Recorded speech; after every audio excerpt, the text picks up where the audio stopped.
Hello everyone, कैसे हो आप सब। Welcome back to my YouTube channel living life with Hetvi.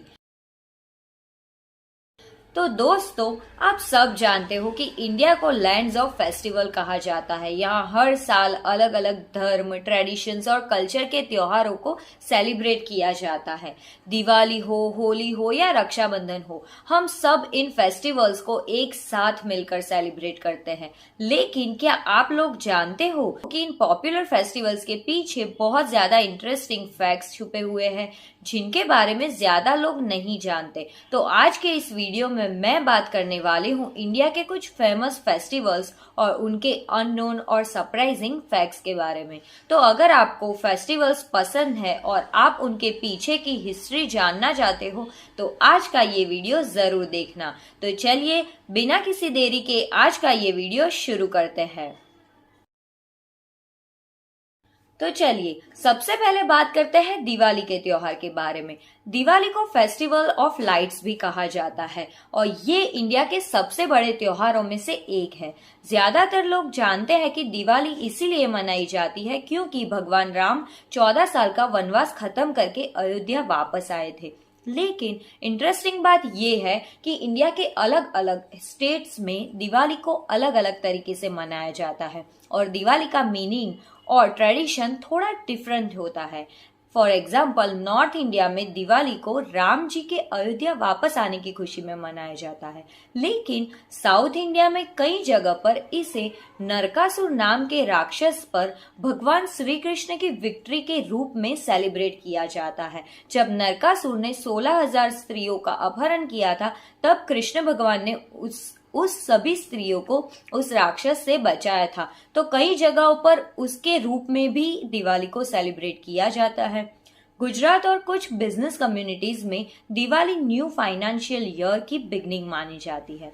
इसका मतलब ये है कि एक ही फेस्टिवल है, लेकिन उसकी स्टोरीज और ट्रेडिशंस रीजन के हिसाब से बहुत ज्यादा अलग हो जाती है।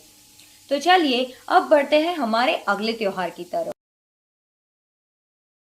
तो दोस्तों, अब बात करते हैं रंगों से भरे हुए त्योहार होली के बारे में। आज होली एक फन फेस्टिवल बन चुका है जहां लोग एक दूसरे को कलर लगाते हैं, खुशियां मनाते हैं, सेलिब्रेट करते हैं, डिस्को करते हैं। लेकिन क्या आप जानते हो कि इसका ओरिजिन एक माइथोलॉजिकल स्टोरी से जुड़ा हुआ है, जो कि प्रहलाद और होलिका की कहानी है, जिसमें प्रहलाद भगवान विष्णु के बहुत बड़े भक्त थे।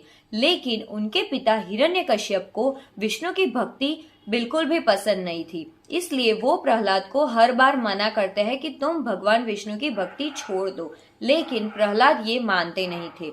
तब हिरण्यकश्यप ने होलिका को बुलाया। होलिका को वरदान था कि आग उसे जला नहीं सकती, तो होलिका प्रहलाद को अपनी गोद में लेकर आग में बैठ गई। लेकिन अंत में प्रहलाद तो बच गया और होलिका जलकर मर गई।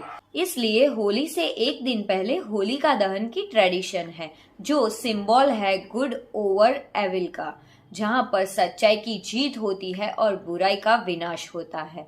तो चलिए अब बढ़ते हैं हम हमारे तीसरे फेस्टिवल की ओर। तो दोस्तों, अब बात करते हैं रक्षाबंधन के त्योहार के बारे में। रक्षाबंधन, आज के टाइम में रक्षाबंधन को भाई और बहन के बॉन्ड के रूप में सेलिब्रेट किया जाता है, लेकिन हिस्ट्री में राखी सिर्फ सिबलिंग के लिए नहीं था। एक फेमस हिस्टोरिकल स्टोरी के अकॉर्डिंग रानी कर्णावती ने मुगल एम्परर हुमायूं को राखी भेजी थी और उनसे प्रोटेक्शन मांगी थी। इस इंसिडेंट की वजह से राखी को प्रोटेक्शन और ट्रस्ट का सिंबल माना जाता है। यानी रक्षाबंधन सिर्फ फैमिली बॉन्ड नहीं, बल्कि रिस्पेक्ट और प्रोटेक्शन का कल्चरल सिंबल भी बन चुकी है। तो चलिए अब बात करते हैं अगले त्योहार के बारे में। तो दोस्तों, अब बात करते हैं मकर संक्रांति के बारे में। इंडिया के बहुत सारे फेस्टिवल्स ल्यूनर कैलेंडर पर बेस्ड होते हैं, इसलिए उनकी डेट्स हर साल बदलती रहती है। लेकिन संक्रांति एक ऐसा फेस्टिवल है जो सोलर कैलेंडर पर बेस्ड नहीं है। ये फेस्टिवल तब मनाया जाता है जब सन कैप्रिकॉर्न यानी मकर राशि में एंटर करता है। इसी वजह से मकर संक्रांति की डेट ऑलमोस्ट हर साल 14 जनवरी के आसपास ही होती है।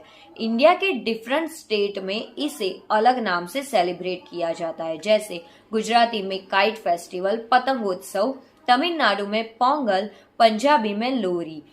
ये फेस्टिवल बेसिकली हार्वेस्ट और न्यू सीजन की बिगनिंग होती है। तो चलिए अब बात करते हैं हम हमारे अगले त्योहार के बारे में। तो दोस्तों अब बात करते हैं हम सबके सबसे प्यारे गणपति जी के बारे में, गणेश चतुर्थी के बारे में, एक और इंटरेस्टिंग फेस्टिवल जो कि गणपति जी का है।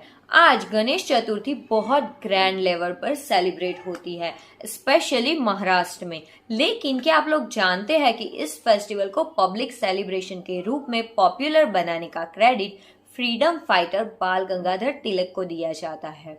1819 के अराउंड तिलक जी ने गणेश चतुर्थी को पब्लिक फेस्टिवल बनाया था ताकि लोग एक साथ आकर ब्रिटिश रूल के खिलाफ यूनिटी दिखा सके।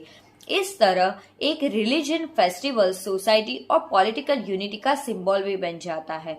तो गणपति जी एक यूनिटी का सिंबल बनकर भी हमारे साथ सेलिब्रेट करते हैं। तो इस तरह एक रिलीजियस फेस्टिवल सोशल और पॉलिटिकल यूनिटी का सिंबल भी बन गया। तो दोस्तों ये थे इंडिया के कुछ फेमस फेस्टिवल से जुड़े हुए इंटरेस्टिंग और अननोन फैक्ट्स। फेस्टिवल सिर्फ सेलिब्रेशन नहीं होते, उनके पीछे हिस्ट्री, कल्चर और ट्रेडिशंस की डीप स्टोरी होती है जो जनरेशन से आगे बढ़ती हुई आती है। तो अगर आपको भी ऐसे इंटरेस्टिंग फैक्ट्स और कल्चरल स्टोरीज पसंद आते हैं तो मुझे जरूर बताना। मैं जानती हूँ ये मेरे जॉनरा से थोड़ा अलग वीडियो है, लेकिन मेरी बहुत टाइम से इच्छा थी कि मैं आप सबके साथ ये फेस्टिवल्स के कुछ हिस्ट्री, कुछ फैक्ट्स और स्टोरीज शेयर करूं। अगर आपको भी ऐसे इंटरेस्टिंग फैक्ट्स और कल्चरल स्टोरीज पसंद है तो मेरे इस वीडियो में कमेंट करके जरूर बताना कि अगला ऐसा कौन सा वीडियो चाहिए। तो दोस्तों अगर आपको मेरा ये वीडियो अच्छा लगा हो तो मेरे इस चैनल को सब्सक्राइब कीजिए, मेरे इस वीडियो को लाइक कीजिए और ज्यादा से ज्यादा अपने दोस्तों के साथ शेयर कीजिए। जल्दी ही हम मिलते हैं अपने अगले वीडियो के साथ। तब तक के लिए बाय बाय।